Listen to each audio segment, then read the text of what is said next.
The draft is less than 1 week away, and this is my first 7-round mock draft. I did no trades in this draft. And guys, if the draft pans out this way, I will be one very happy Titans fan.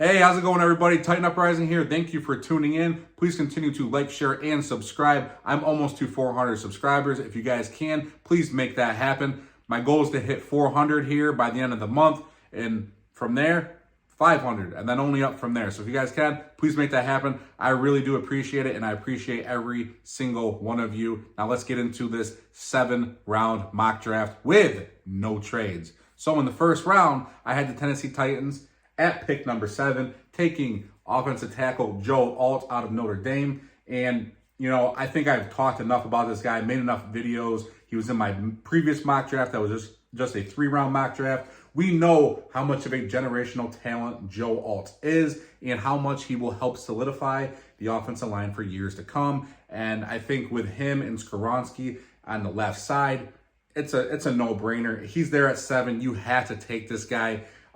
The only way I would maybe pass up on him is if somehow Marvin Harrison Jr. is at number 7, but I don't see that happening.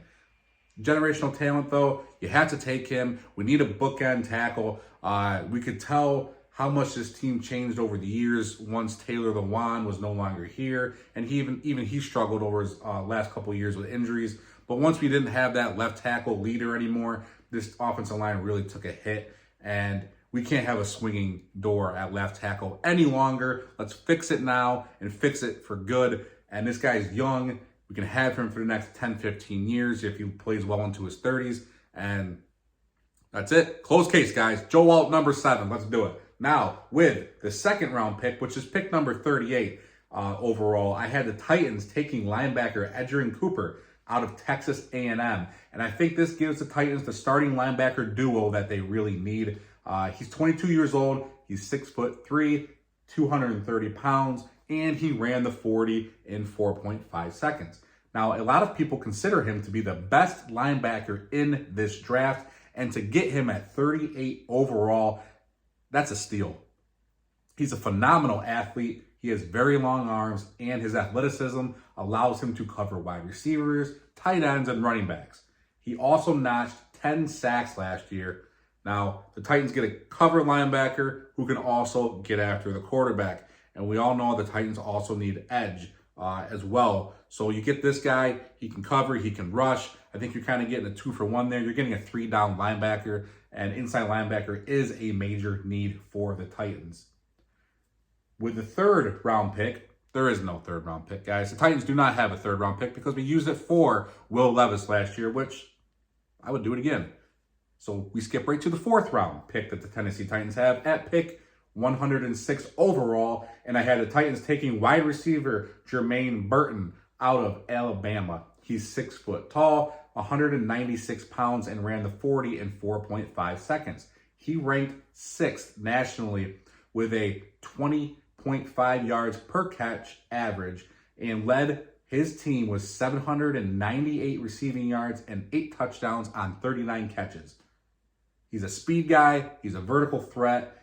He did not have a good QB situation last year, and he still produced. There was a game last year in Alabama where they put out 2 quarterbacks last year, and it wasn't due to injury. This quarterback situation in Alabama was not ideal. So he still did decent with a bad quarterback play. This guy can take the top off of defense, and we need someone that can do that. Obviously, we have Ridley here, but you know, we need a young guy that can do it and carry that torch after those guys age a little bit in a couple years. And then who knows if Hopkins is back next year and if Treylon Burks pans out. We need a wide receiver, and I like taking one in the 4th round because I do believe this is a deep wide receiver class.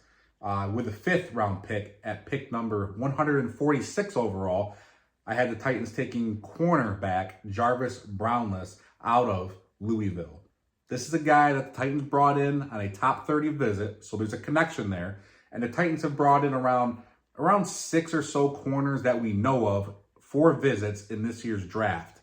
It's obvious that they still want to take one regardless of getting LJS and Cheeto in free agency. You need corners in this league. The Titans know that. Denard Wilson, who is a new defensive coordinator, was a DB's coach with the Ravens, and he has been one in his coaching career. So he knows the need for corners. You got to cover these receivers. You got to jam them up. And, this guy can jam corners up. He's 5'10", 194 pounds, and he ran the 40 in 4.5 seconds. Like I said, he can jam jam the wide receiver up. He's a press corner, and that just fits what the Titans are really after right now. Feels like we're switching to those press tough corners, and I'm okay with it. I'm on board with it. He's great football IQ. He did battle a foot and ankle injury last year, which I think hurt his draft stock because he wasn't on the field so much. Now, this guy could be a potential steal, and at the worst case, he's a for sure special team contributor right away, especially with the new special teams rule on the kickoffs this year, where I do think that's going to be a big part of the game again, finally, which will be cool. Excited to see that and how that takes place and how that affects the games. In the sixth round, with the 182nd overall pick, I had the Titans taking linebacker Tommy Eichenberg out of Ohio State. Now, I know this is the second linebacker in the draft, but linebacker is a weakness, like I said before. He's 22 years old. He's 6'2", 233 pounds, and he ran the 40 in 4.69 seconds. He is a sure tackler and is solid against the run. This is the guy you want in the game on third or fourth and goal. He's going to hit the hole. He's going to hit it aggressively, and he's going to stump that freaking running back.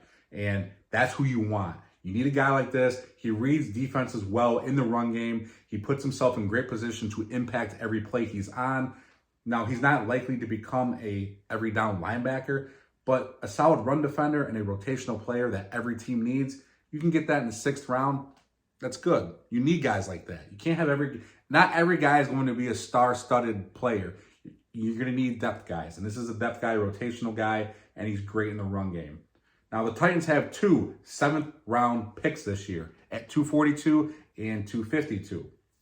With the first pick at 242, I had them taking tight end McCallan Castles out of Tennessee. Now, this is kind of cool because you're bringing in a kid who just played college ball in Tennessee. He's 6'4", 249 pounds, and he ran the 40 in 4.68 seconds. He's an adept blocker, and he has good straight line speed, who will run well after the catch, and he's going to lower that shoulder and deliver a blow to the defender. Now, the Titans have mentioned in the offseason that they're going to bring in another tight end or two, and I think that they can take one at the end of this year's draft. I don't think they'll take one early. I think they'll take one late, or they'll look to free agency. So I think drafting one in the 7th round is very likely. Now, he has the tools, but he never really put it all together. He can use some coaching as drops were kind of a big thing for him in college. And a big guy like him, he tends to struggle against press coverage. So, those things I feel like can be coached out of him. And in the 7th round, if you can get a tight end 3 out of that, take that all day. Now, with the Titans' last pick at pick 252, I had the Titans taking safety Jalen Simpson out of Auburn. I think the Titans get a safety in free agency when the asking price goes down after the draft, but I do not rule them out from taking one in the draft at all. I do think, like I said, after the draft, the free agency price for safeties will come down because it's still a flooded market with safeties. And I think we get one. But taking one towards the end of the draft or even higher in the draft I will not rule that out. But Simpson, he's 6 foot, 179 pounds, and he ran the 40 in 4.45 seconds. He excels in coverage, and he has great ball skills. He has the speed and the length to cover, and he could even play corner if you asked him to. And there's a chance that maybe they do move him there. The downside on him is his thin frame, and that can kind of also make him a liability into the run game because he's not a big guy. Maybe you can pack some muscle onto him, beef him up. That's why you get in the NFL. You're going to, this is a full-time job now. This is not something, you're going to college, you're in school and playing football. You're a full-time athlete, full-time football player now. You can do the things you couldn't do in college, and that's how some of these guys end up, becoming steals later on in the draft and coaching them up a little bit. like I said, the Titans, if they play him at corner too, that's great. This guy, he's rangy. I think he would still be good at safety. And with the last pick the Titans have in this draft, it's nothing but upside here at all. So I think that's a very solid draft. The only thing that I regret, I shouldn't say regret, but the only thing that bugs me about the draft that I had here was I didn't have the Titans taking a good nose tackle or a defensive tackle, because I think that's a big hole. But, it was either a sacrifice on linebacker or nose tackle, edge, But, I had linebackers that can get after the cornerback, which I took in the second round. So, I kind of looked at, that. And, safety, I feel like we'll be able to get one in free agency.